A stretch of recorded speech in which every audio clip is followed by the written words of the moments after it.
Assalamualaikum warahmatullahi wabarakatuh. Selamat pagi untuk yang lagi dengar dan nonton podcast Inspirasi Pagi. Sebelum kita mulai pembahasannya, perkenalkan saya Triana Nurhinda dan teman saya Kalista Syadalia.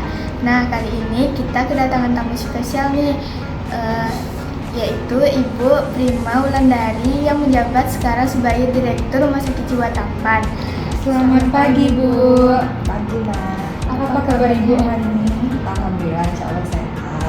Nah, kira-kira Ibu sudah berapa lama bekerja di Rumah Sakit Jiwa Tampan, Bu? Lebih kurang 1,5 tahun. Sudah cukup lama ya, Bu. Kira-kira bagaimana cara kita bersama-sama mengurangi stigma terhadap kesehatan mental?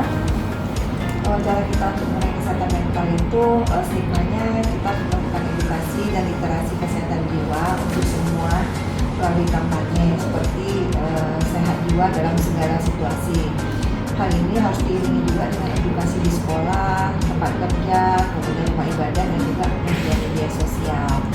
Kemudian juga kita melibatkan dari pasien itu namanya kan ODGJ, singkatannya itu orang dengan gangguan jiwa dan keluarga dalam kegiatan sosial, sehingga memberikan kesempatan kepada ODGJ yang telah pulih untuk berinteraksi dan bekerja kembali sehingga diterima di masyarakat. Nah, yang paling penting kita menggunakan media itu secara positif, baik media massa dan juga media sosial. Jadi harus menyampaikan kisah pemulihannya, kemudian tidak hanya berita negatif saja, tapi berita positif tentang ODGJ tersebut. Kemudian kita juga berkolaborasi dengan pemerintah, kemudian komunitas dan lembaga keagamaan upaya anti stigma terhadap ODGJ tersebut perlu dilakukan lintas sektor, baik dari dinas kesehatan, lembaga sosial, pendidikan, dan tokoh agama. Apa perbedaan peran perawat dan dokter dalam menangani pasien? Pasti sangat berbeda ya, karena dalam untuk dokter tersebut atau psikiater dokter umum, psikiater di sini dokter dengan dengan khusus jiwa, dokter spesialis jiwa, itu fokus utamanya dia mendiagnosis penyakitnya dan dia juga yang melakukan itu pengobatan medisnya, memberikan terapinya. Dan dokter dan psikiatri atau psikiatri ini bertanggung jawab penuh untuk menegakkan diagnosis gangguan jiwa tersebut berdasarkan pemeriksaan klinis dan juga wawancara terhadap pasien. Kemudian juga mereka dokter juga memantau dari obat-obat yang diberikan itu apakah ada efek sampingnya atau tidak, baik dari menilai perubahan perilaku ataupun juga melakukan evaluasi terhadap mental pasien tersebut. Nah, kalau perawat itu yang merawat pasien 24 jam, jadi mereka yang memberikan obat yang diberikan oleh dokter tadi dan mereka juga yang mengurusi segala kebutuhan pasien.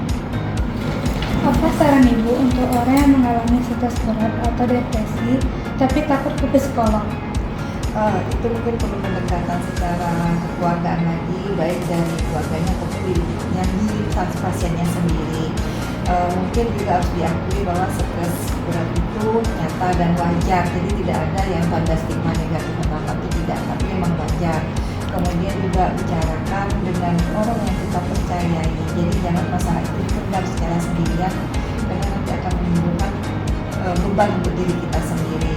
Kemudian rawat diri dengan rutinitas yang sehat, kemudian juga coba dengan teknik relaksasi ataupun juga tenang.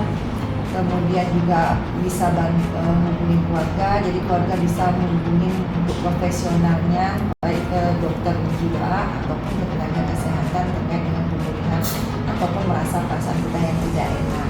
Nah, yang terpenting jika seseorang mengalami seperti itu bukan aib, tapi itu insya Allah bisa diobati dan bisa sehat. Jadi jangan takut untuk psikolog. Langkah awal yang terbaik itu berbicara dengan orang yang kita anggap percaya, baik dari keluarga ataupun orang tua kita, kemudian menjaga diri dan mencari bantuan profesional secara bertahap. Bantuan psikologis itu bukan hanya tanda kelemahan, tetapi juga bukti bahwa kita itu peduli dengan kesehatan diri kita sendiri. Ya, begitu ya Bu. Bagi Ibu, apa layanan Ibu untuk masa depan dan layanan jiwa kesehatan di Indonesia? Layanan kesehatan jiwa untuk di masa depan ini sebaiknya memang mudah diakses oleh semua lini kemudian juga kesehatan jiwa ini menjadi bagian utuh dari kesehatan nasional dan banyak lagi tenaga-tenaga profesional jiwa yang terlatih sehingga pelayanan lebih ditingkatkan lagi dan menjadi lebih baik lagi ke depan. Yang paling terpenting, masyarakat lebih peduli dan bebas stigma terhadap orang-orang dengan gangguan jiwa. Nah, harapan terbesarnya yaitu untuk masa depan layanan kesehatan jiwa di Indonesia ini terwujudnya sistem yang inklusif, terintegrasi dan manusiawi di mana setiap orang dengan gangguan jiwa tersebut tanpa stigma negatif sehingga bisa mendapatkan dukungan untuk sehat jiwa, sehat raga dan hidupnya lebih bermakna. Jadi mereka itu sama dengan kita semuanya. Kalau boleh memberi pesan singkat untuk pendengar podcast ini, Bu? Boleh. Untuk semuanya, gangguan jiwa itu bukan kelemahan, melainkan tanda bahwa seseorang pernah berjuang terlalu keras sendirian. Jadi mari kita sama-sama berhenti menghakimi dan mulai memahami bahwa setiap orang berhak untuk sehat jiwa, untuk didengar dan untuk dicintai tanpa stigma, karena tidak ada kesehatan tanpa kesehatan jiwa. Jadi di dalam jiwa yang sehat pasti terdapat raga yang kuat. Terima kasih Bu sudah menemani kita di podcast hari ini. Demikian pembahasan kita tentang Rumah Sakit Jiwa Pampang. Wassalamualaikum warahmatullahi wabarakatuh. Salam sehat jiwa, jiwa sehat.